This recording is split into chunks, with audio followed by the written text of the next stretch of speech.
ಸ್ನೇಹಿತರೆ, ಚರಿತ್ರೆ ಮತ್ತೊಂದು ವಿಡಿಯೋಗೆ ನಿಮಗೆಲ್ಲ ಪ್ರೀತಿಯ ಸ್ವಾಗತ. ಗಾಂಡೀವ ಇದು ಮಹಾಭಾರತದ ಕಾಲದಲ್ಲಿದ್ದ ಅತ್ಯಂತ ದಿವ್ಯ ಧನಸ್ಸು. ಮಧ್ಯಮ ಪಾಂಡವ ಅರ್ಜುನನ ಬತ್ತಳಿಕೆಯಲ್ಲಿದ್ದ ಈ ಅಸ್ತ್ರ ಎಂತಹ ವೀರ ಯೋಧನನ್ನ ಕೂಡ ಒಂದು ಕ್ಷಣ ನಡಗಿಸ್ತಾ ಇತ್ತು. ಈ ಗಾಂಡೀವದ ಶಕ್ತಿ ಸಾಮರ್ಥ್ಯದ ಬಗ್ಗೆ ನಿಮಗೆ ಗೊತ್ತಿರಬಹುದು. ಇದೀಗ ಇದೇ ಗಾಂಡೀವ ಅನ್ನುವ ಹೆಸರಿನ ಅಸ್ತ್ರವೊಂದು ಭಾರತದ ಸೇನಾ ಬತ್ತಳಿಕೆಗೆ ಸೇರ್ಪಡೆ ಆಗ್ತಾ ಇದೆ. ಅತ್ಯಾಧುನಿಕ ಏರ್ ಟು ಏರ್ ಮಿಸೈಲ್ ಅನ್ನ ಅಭಿವೃದ್ಧಿಪಡಿಸುವಲ್ಲಿ ಭಾರತ ಯಶಸ್ವಿಯಾಗಿದೆ. ಭಾರತ ಇಂಥದ್ದೊಂದು ಅಸ್ತ್ರವನ್ನ ಅಭಿವೃದ್ಧಿಪಡಿಸ್ತಾ ಇದ್ದಂತೆ ಚೀನಾ ಬೆರಗಾಗಿದೆ. ಪಾಕಿಸ್ತಾನ ಬಾಯಿ ಬಡ್ಕೊಳ್ತಾ ಇದೆ. ಭಾರತದ ಈ ಗಾಂಡೀವ ಶತ್ರುಗಳಿಗೆ ವಿನಾಶಲೋಕವನ್ನ ತೋರಿಸಲಿದೆ. ಒಂದು ಕಡೆ ಭಾರತ ಈ ರೀತಿ ಶಕ್ತಿಶಾಲಿ ಅಸ್ತ್ರವನ್ನ ಅಭಿವೃದ್ಧಿಪಡಿಸಿದ್ರೆ, ಅತ್ತ ಬಾಂಗ್ಲಾದಲ್ಲಿ ಎಲ್ಲವೂ ಸರಿ ಇಲ್ಲ. ಬಾಂಗ್ಲಾದಲ್ಲಿ ವಿದೇಶಿ ಹೂಡಿಕೆದಾರರು ಬಾಂಗ್ಲಾಗೆ ಗುಡ್ ಬೈ ಹೇಳಿ ಬೇರೆ ದೇಶಗಳತ್ತ ಮುಖ ಮಾಡ್ತಾ ಇದ್ದಾರೆ. ಇಲ್ಲಿವರೆಗೆ ಬಾಂಗ್ಲಾದಲ್ಲಿ ಹೂಡಿಕೆಯಾಗಿದ್ದ 71% ವಿದೇಶಿ ಹೂಡಿಕೆಯನ್ನ ಹಿಂಪಡೆಯಲಾಗಿದೆ. ಇದು ಬಾಂಗ್ಲಾದ ಗಾಯದ ಮೇಲೆ ಉಪ್ಪು ಸವರಿದ ರೀತಿಯಾಗಿದೆ. ಹೀಗೆ ಒಂದು ಕಡೆಯಲ್ಲಿ ವಿದೇಶಿ ಹೂಡಿಕೆದಾರರು ತಮ್ಮ ಹೂಡಿಕೆಯನ್ನ ವಾಪಸ್ ತೆಗೆದುಕೊಂಡಿದ್ರೆ, ಮತ್ತೊಂದು ಕಡೆಯಲ್ಲಿ ಬಾಂಗ್ಲಾದ ಜನ ಹಸಿವಿನಿಂದ ನರಳಾಡೋದಕ್ಕೆ ಶುರು ಮಾಡಿದ್ದಾರೆ. ಅಲ್ಲಿ ತುತ್ತು ಅನ್ನಕ್ಕೂ ಕೂಡ ಪರದಾಡುವ ಸ್ಥಿತಿ ನಿರ್ಮಾಣವಾಗಿದೆ. ಆರ್ಥಿಕತೆ ಪಾತಾಳಕ್ಕೆ ಕುಸಿದಿದೆ. ಪರಿಸ್ಥಿತಿ ಇದೇ ರೀತಿ ಮುಂದುವರೆದರೆ ಬಾಂಗ್ಲಾ ಅನ್ನುವ ದೇಶ ದಿವಾಳಿ ದೇಶ ಆದರೂ ಅಚ್ಚರಿ ಇಲ್ಲ. ಅಷ್ಟಕ್ಕೂ ಬಾಂಗ್ಲಾದ ಪರಿಸ್ಥಿತಿ ಇಷ್ಟೊಂದು ಹೀನ ಮಟ್ಟಕ್ಕೆ ಬರೋದಕ್ಕೆ ಕಾರಣವೇನು? ವಿದೇಶಿ ಹೂಡಿಕೆದಾರರು ಬಾಂಗ್ಲಾದಿಂದ ಹೊರಬರಲು ನಿರ್ಧಾರ ಮಾಡಿದ್ದು ಯಾಕೆ? ಭಾರತ ಅಭಿವೃದ್ಧಿಪಡಿಸಿರುವ ಗಾಂಡೀವಿ ಹೇಗಿದೆ? ಈ ಗಾಂಡೀವದ ಶಕ್ತಿ ಸಾಮರ್ಥ್ಯ ಎಂಥದ್ದು? ಎಲ್ಲವನ್ನ ಡೀಟೇಲ್ ಆಗಿ ತೋರಿಸ್ತೀವಿ ನೋಡಿ.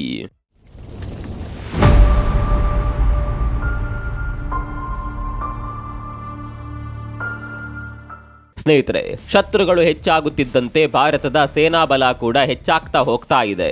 ಬಲಿಷ್ಠ ಅಸ್ತ್ರಗಳು ಭಾರತದ ಬತ್ತಳಿಕೆಯನ್ನ ಸೇರ್ಪಡೆಯಾಗುತ್ತಿದೆ. ಇದೀಗ ಭಾರತದ ಸೇನಾ ಬತ್ತಳಿಕೆಗೆ ಅಸ್ತ್ರ ಅನ್ನುವ ಮಿಸೈಲ್ ಸಿಸ್ಟಮ್ ಸೇರ್ಪಡೆಗೊಂಡಿದೆ. ಇದೊಂದು air to air missile system. ಇದು ಬಿಯಾಂಡ್ ವಿಜುವಲ್ ರೇಂಜ್ ಮಿಸೈಲ್ ಸಿಸ್ಟಮ್ನ ಅಡಿಯಲ್ಲಿ ಬರುತ್ತೆ.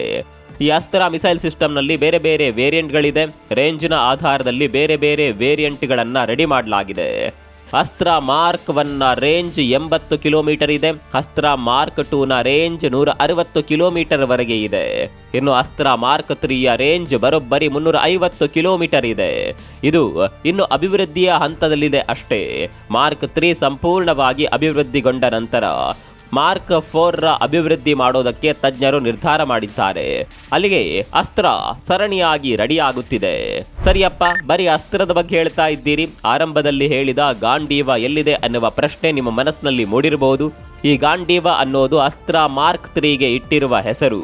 ಅಂದರೆ 350 ಕಿಲೋಮೀಟರ್ನವರೆಗೆ ರೇಂಜ್ ಇರುವಂತಹ ಅಸ್ತ್ರ ಮಾರ್ಕ್ 3ಗೆ ಗಾಂಡೀವ ಅನ್ನುವ ಹೆಸರನ್ನ ಇಡಲಾಗಿದೆ. ಈ ಮಿಸೈಲ್ ರಾಮ್ಜೆಟ್ ಇಂಜಿನ್ನ ಮೂಲಕ ಕೆಲಸ ಮಾಡುತ್ತೆ.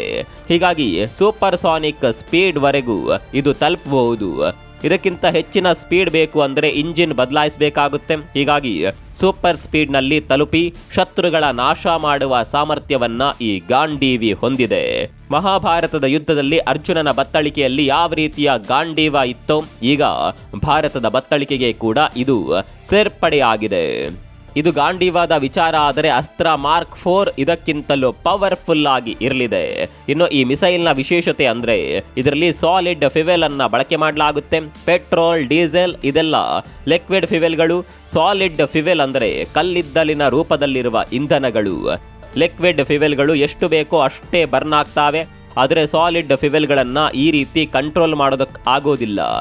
ಆದರೆ ಈ ರೀತಿಯ ಮಿಸೈಲ್ ಸಿಸ್ಟಮ್ಗಳಲ್ಲಿ ಸಾಲಿಡ್ ಫ್ಯೂಯಲ್ ಹೆಚ್ಚು ಸಹಾಯಕ್ಕೆ ಬರೋದು. ಹೀಗಾಗಿ ಇದರಲ್ಲಿ ಸಾಲಿಡ್ ಫ್ಯೂಯಲ್ ಅನ್ನ ಬಳಕೆ ಮಾಡಲಾಗಿದೆ. ಸಾಲಿಡ್ ಫ್ಯೂಯಲ್ ಅನ್ನ ಬಳಕೆ ಮಾಡೋದ್ರಿಂದ ಕಡಿಮೆ ಸಮಯದಲ್ಲಿ ಹೆಚ್ಚು ಬೂಸ್ಟ್ ಸಿಗುತ್ತೆ.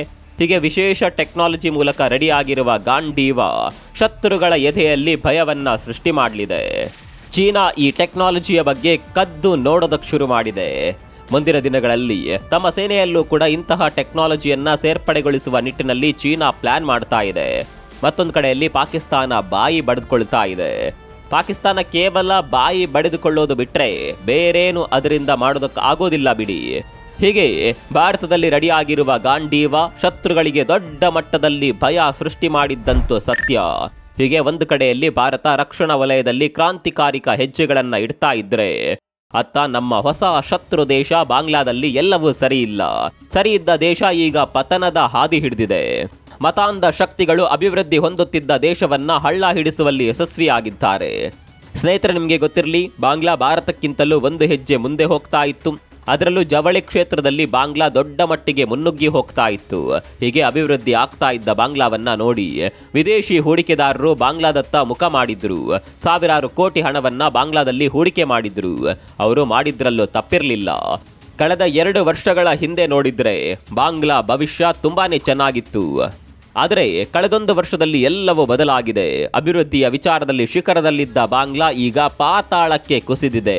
ಹೀಗಾಗಿ ಸಾವಿರಾರು ಕೋಟಿಗಳನ್ನ ಹೂಡಿಕೆ ಮಾಡಿದ್ದ ವಿದೇಶಿ ಹೂಡಿಕೆದಾರರು ವಿಧಿ ಇಲ್ಲದೆ ತಮ್ಮ ಹೂಡಿಕೆಯನ್ನ ವಾಪಸ್ ತೆಗೆದಿದ್ದಾರೆ.